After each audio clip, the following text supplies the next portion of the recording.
Hey guys, today's topic is Haber process and आप सभी को पता होगा कि हैबर प्रोसेस किसकी प्रिपरेशन के लिए यूज़ किया जाता है। So it was use for the preparation of ammonia. And यहाँ पर सबसे पहले आपको ये पता होना चाहिए कि अमोनिया की प्रिपरेशन 3 मेथड्स के थ्रू होती है। The first one is natural method, second one is used for a small scale, जब आपको छोटी क्वांटिटी में या कम क्वांटिटी में अमोनिया की ज़रूरत होती है तब हम सेकेंड मेथड को यूज़ करते हैं। And the third one and the most important one is the Haber process. अब यहाँ से सबसे पहले हम मेन डिटेल में तो हैबर प्रोसेस के जाएंगे, but we start first with natural process. Naturally we all knew about the nitrogen cycle. तो नाइट्रोजन साइकिल में एक स्टेप होता है जिसे हम कहते हैं अमोनिफिकेशन। ये सबसे आई थिंक फर्स्ट स्टेप होता है नाइट्रोजन साइकिल में, जिसे हम अमोनिफिकेशन बोलते हैं। यहाँ पर जितनी भी ऑर्गेनिक मैटर होते हैं उसमें से जो नाइट्रोजीनियस आपके वेस्ट होते हैं उनसे नाइट्रोजन फॉर्म होती है और वो उनसे आपको जो आपका अमोनिया है उसकी फॉर्मेशन होती है। तो इस स्टेप में क्या होता है, आपका जो यूरिया होता है जो कि आपका नाइट्रोजीनियस ऑर्गेनिक मैटर में प्रेजेंट होता है। Nitrogenous organic matter means certain gases having nitrogen in it and nitrogenous waste product, उनके अंदर जो आपका यूरिया मौजूद होता है। तो यहाँ से जो आपका यूरिया होता है जब वो वाटर के साथ रिएक्ट करता है तो यहाँ पर अमोनिया बनता है। ये आपका नाइट्रोजन साइकिल का फर्स्ट स्टेप होता है जिसे हम अमोनिफिकेशन भी कहते हैं। So this was the natural method by which ammonia is produced. So I hope you are clear. The next one is on a small scale which was mainly used in lab. जब आपको lab में कोई experiment करना हो और आपको small quantity में ammonia की नीड होती है तब हम इसे यूज़ करते हैं। तो यहाँ पर सबसे पहले हम क्या करते हैं, हम सबसे पहले आपका अमोनियम क्लोराइड लेते हैं। अमोनियम क्लोराइड जस्ट एक सॉल्ट है, ठीक है। अमोनियम क्लोराइड की रिएक्शन हम करवाते हैं कैल्शियम हाइड्रोक्साइड के साथ, ठीक है। यहाँ पर आप कोई भी दूसरा हाइड्रोक्साइड भी यूज़ कर सकते हैं but we prefer calcium hydroxide. तो यहाँ पर जब आप अमोनियम क्लोराइड की रिएक्शन कैल्शियम हाइड्रोक्साइड के साथ करवाएंगे तो यहाँ पर हमारा लैब में आपको मिलेगा ammonia. Along with it we get calcium chloride, ठीक है। और यहाँ पर हमारा जो वाटर होता है वो साइड प्रोडक्ट होता है। इस प्रोसेस में आप कास्टिक सोडा भी यूज़ कर सकते हैं। कास्टिक सोडा NaOH यानी सोडियम हाइड्रोक्साइड को बोलते हैं और लाइम कैल्शियम हाइड्रोक्साइड को बोलते हैं, जो कि हमने यहाँ पर यूज़ किया है। तो ये दिस इज़ कॉल्ड लाइम। आप यहाँ पर लाइम यूज़ कर सकते हैं। लाइम की जगह कास्टिक सोडा यानी कि सोडियम हाइड्रोक्साइड भी आप यूज़ कर सकते हैं। तो आई होप ये सेकंड मेथड भी आपको क्लियर होगा जो कि आपका लैब में यूज़ किया जाता है। And the first one is natural method जो आपका अपने आप ही प्रोड्यूस होता है। And the last one is which is on a large scale. यहाँ पर फैक्ट्रीज़ वगैरह में जब आपको कमर्शियल प्रोडक्शन करनी होती है अमोनिया की तब हम इस प्रोसेस को यूज़ कर सकते हैं और इसका नाम होता है हैबर प्रोसेस, जो कि मोस्टली आपसे पूछा भी जाता है।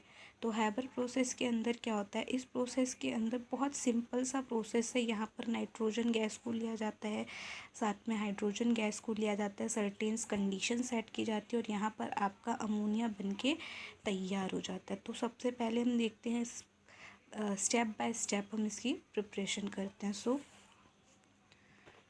लेट्स सी फर्स्ट स्टेप हमारा क्या होता है। यहाँ पर हम सबसे पहले नाइट्रोजन और हाइड्रोजन दोनों ही गैसेस को कंप्रेसर में क्या करते हैं, कलेक्ट करते हैं। तो see this is our first step. यहाँ पर हमने हाइड्रोजन और नाइट्रोजन दोनों गैसेस को लिया है, कंप्रेसर के अंदर डाल दिया है। यहाँ पर जो हमारा कंप्रेसर में डाल दिया है, यहाँ पर हम प्रेशर को रखते हैं 20 मेगा पास्कल का। इसके बाद यहाँ से आपका जो हाइड्रोजन और नाइट्रोजन गैस का मिक्सचर होता है वो रिएक्टर में जाता है, जहाँ पर हम सर्टेन कैटलिस्ट को ऐड करते हैं। कौन कौन से कैटलिस्ट आप यहाँ पर ऐड कर सकते हैं, हम यहाँ पर आयरन ऑक्साइड ऐड कर सकते हैं, एलुमिनियम ऑक्साइड ऐड कर सकते हैं, पोटेशियम ऑक्साइड ऐड कर सकते हैं। तो the second step was clear. हमने यहाँ पर क्या ऐड कर दिया, कैटलिस्ट ऐड कर दिया। अब ये जो आपका हाइड्रोजन और नाइट्रोजन गैसेस का मिक्सचर होता है, in presence of this catalyst in presence of these catalyst यहाँ पर हमारा क्या बनता है, अमोनिया। क्योंकि ये बहुत ही एक्सोथर्मिक रिएक्शन होती है, इसलिए इसको यहाँ पर डाला जाता है कूलिंग टैंक में कूल करने के लिए, यानी कि ठंडा करने के लिए। एक्सोथर्मिक रिएक्शन जहाँ पर हीट प्रोड्यूस होती हो। अब इस स्टेप में आपका अमोनिया ठंडा हो जाता है। यहाँ से हम लिक्विड फॉर्म में जो अमोनिया होता है उसको यूज़ कर लेते हैं, और जो हमारा अनयूज्ड नाइट्रोजन और हाइड्रोजन होता है वो दोबारा यहाँ से हमारा पहुँच जाता है सेकेंड स्टेप में। तो इस स्टेप के अंदर, मतलब इस प्रोसेस के अंदर आपको क्या फ़ायदा है, कम क्वांटिटी में आपको चीज़ें चाहिए। दूसरा फ़ायदा आपका यहाँ पर है कि आप यहाँ पर जो वेस्ट मटेरियल उसको रीयूज़ कर सकते हैं। तो इससे जो कमर्शियल प्रोडक्शन होता है उसमें लोगों को बहुत बेनिफिट है, बेनिफिशियल है, फाइनेंशियल बहुत अच्छा है उनके लिए। तो आई होप ये आपको समझ में आ गया होगा। एक बार फिर से जस्ट रिकॉल कर लेते हैं क्या करना है। 3 सिंपल स्टेप है हैबर प्रोसेस में हमारे।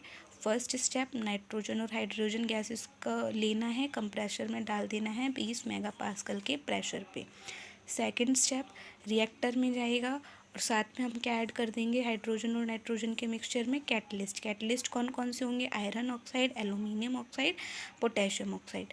थर्ड स्टेप हमारा क्या है, यहाँ पर जो आपके हाइड्रोजन और नाइट्रोजन गैसेस थी, in presence of these catalyst वो आपस में रिएक्ट करेंगे और यहाँ पर हमारे लिक्विड फॉर्म में अमोनिया प्रोड्यूस करेंगी। अब ये जो लिक्विड फॉर्म में अमोनिया, इसे हम यूज़ कर लेंगे और बाकी बचा हुआ जो हमारा अनयूज्ड हाइड्रोजन और नाइट्रोजन गैस है वो दोबारा से हमारा सेकेंड स्टेप में यूज़ हो जाएगा। So it's clear. So next है हमारा एक छोटा सा पॉइंट, जिसे आप इम्पॉर्टेंट तो नहीं कह सकते बट इग्नोर भी नहीं कर सकते। तो next one is optimum condition क्या है, ऐसी कौन सी कंडीशंस हैं जिनको सेट करके आप अमोनिया का प्रोडक्शन ज़्यादा से ज़्यादा कम इंडस्ट्रियली कर सकते हैं। तो सबसे पहला है कि आपका प्रेशर कम से कम 200 ATM यानी कि 20 मेगापास्कल होना चाहिए।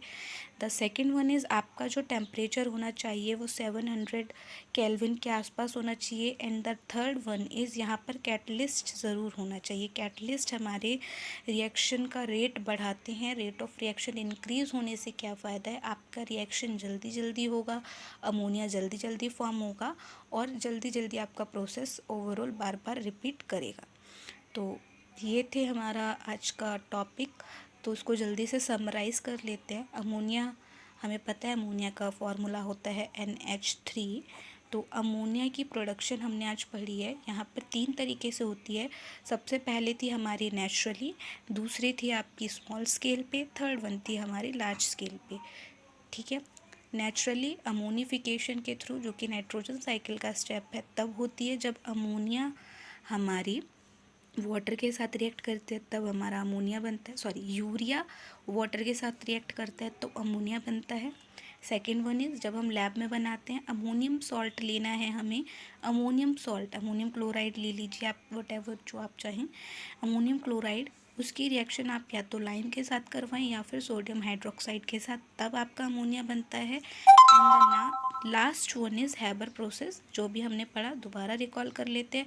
बहुत सिंपल सी बात है, हाइड्रोजन और नाइट्रोजन को एक टैंक में भरना है, कंप्रेसर में डालना है, उसका प्रेशर 20 मेगापास्कल सेट करना है। कंप्रेसर के बाद वो उनका मिक्सचर रिएक्टर में आएगा जहाँ आप कैटलिस्ट ऐड करते हैं। थर्ड स्टेप होता है जब कैटलिस्ट ऐड कर दिया तो आपकी रिएक्शन स्टार्ट होगी, अमोनिया फॉर्म होगा। अमोनिया फॉर्म होने के बाद लिक्विड फॉर्म में अमोनिया यहाँ पर फॉर्म होता है। एक्सोथर्मिक रिएक्शन थी इसलिए इसे कूलिंग टैंक में डाला जाता है और कूलिंग टैंक में यहाँ पर अमोनिया ठंडा होने के बाद उसे स्टोर कर लिया जाता है और यहाँ से जो अनयूज्ड नाइट्रोजन और हाइड्रोजन होती हैं वो दोबारा सेकेंड स्टेप में हमारी यूज़ हो जाती हैं। ठीक है।